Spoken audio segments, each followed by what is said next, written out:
dispute concerning right of use of land or water. Section 166 उन situation को cover करता है जहां किसी लैंड या वाटर का यूज का अधिकार राइट ऑफ यूजर को लेकर डिस्प्यूट होता है, जैसे कि इजमेंट राइट्स, रास्ता चलने का, पानी लेने का एक्सेट्रा, और उसे पब्लिक पीस डिस्टर्ब होने का रिस्क हो। इस सेक्शन के तहत मजिस्ट्रेट इंक्वायरी करता है और लगता है कि राइट एग्जिस्ट करते हैं तो इंटरफेरेंस से रोक सकता है। Let's read this section for better understanding. Section 166 Dispute concerning right of use of land or water. Clause 1. Whenever an executive magistrate is satisfied from the report of a police officer or upon other information that a dispute likely to cause a breach of the peace exists regarding any alleged rights of user or of any land or water within his local jurisdiction, whether such right be claimed as an easement or otherwise, he shall make an order in writing stating the grounds of his being so satisfied and requiring the parties concerned in such dispute to attend his court in person or by an advocate on specified date and time, and to put in written statement of their respective claims. Explanation. For the purposes of subsection, the expression land or water has the meaning given to it in subsection 2 of section 164. Close 1 बात करता है अगर executive magistrate को police report या किसी और credible source से ये पता चले कि किसी लैंड या वाटर का यूज के राइट, चाहे इजमेंट हो या कोई राइट, को लेकर झगड़ा चल रहा है जो पब्लिक पीस को खतरे में डाल सकता है, तो वो रिटर्न ऑर्डर पास करेगा। इस ऑर्डर में लिखा होगा कि क्यों वो ऐसे मान रहा है और फिर पार्टीज को बुलाया जाएगा ताकि वो अपने रिस्पेक्टिव क्लेम्स लिखित रूप में सबमिट करें। यहाँ लैंड और वाटर का मतलब वही होता है जो सेक्शन 164 क्लोज 2 में दिया गया है, यानी बिल्डिंग्स, क्रॉप्स, फिशेज एक्सेट्रा भी इंक्लूड हैं। After that close 2 the magistrate shall use the statement so put in here the parties to receive all such evidence as may be produced by them respectively, consider the effect of such evidence, take such further evidences if any as he thinks necessary, and if possible decide whether such right exists, and the provisions of section 164 shall so far as may be apply in the case of such inquiry.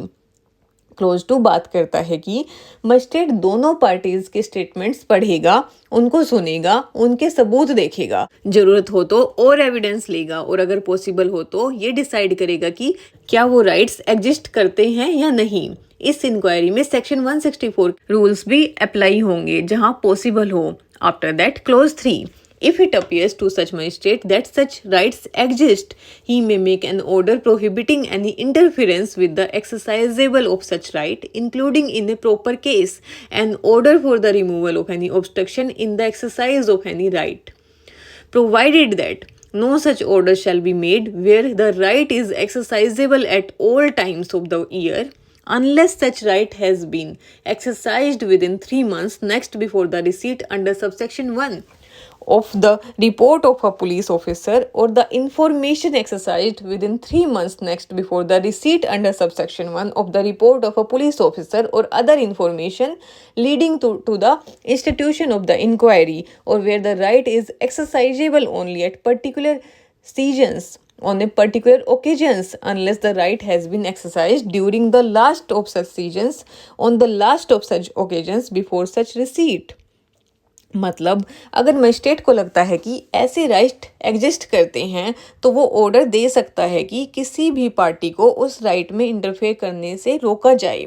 अगर कोई obstruction लगाई गई है तो जैसे रास्ता बंद कर दिया हो तो उसे हटाने का ऑर्डर भी दिया जा सकता है।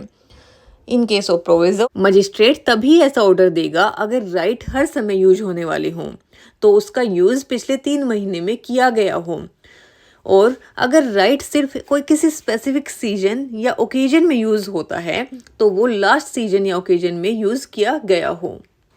After that close 4 when in any proceedings commenced under subsection 1 of section 164, the magistrate finds that the dispute is as regard an alleged right of user of land or water, he may, after recording his reasons, continue with the proceedings as if they had been commenced under subsection 1, and When in any proceedings commenced under subsection 1, the magistrate finds that the dispute should be dealt with under section 164, he may, after recording his reasons, continue with the proceedings as if they had been commenced under subsection 1 of section 164.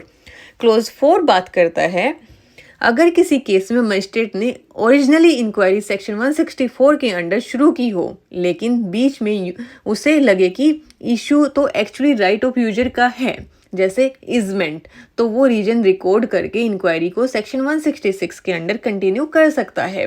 वही अगर inquiry section 166 के under start हुई हो, लेकिन पता चले कि असली इशू पोजेशन का है, तो वो रीजन्स रिकॉर्ड करके मैटर को सेक्शन 164 के अंडर ट्रांसफर करके प्रोसीड कर सकता है। इन शॉर्ट, सेक्शन 166 उन डिस्प्यूट्स के लिए है जहां लैंड या वाटर के यूज के राइट लाइक रास्ता, पानी एक्सेट्रा को लेकर झगड़ा हो रहा हो।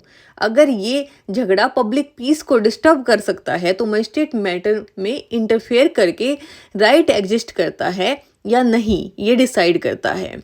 अगर राइट एग्जिस्ट करते हैं तो इंटरफेरेंस रोका जा सकता है। इस सेक्शन में सेक्शन 164 के प्रोसीजरल फ्रेमवर्क भी अप्लाई होते हैं ताकि इंक्वायरी प्रॉपर तरीके से हो।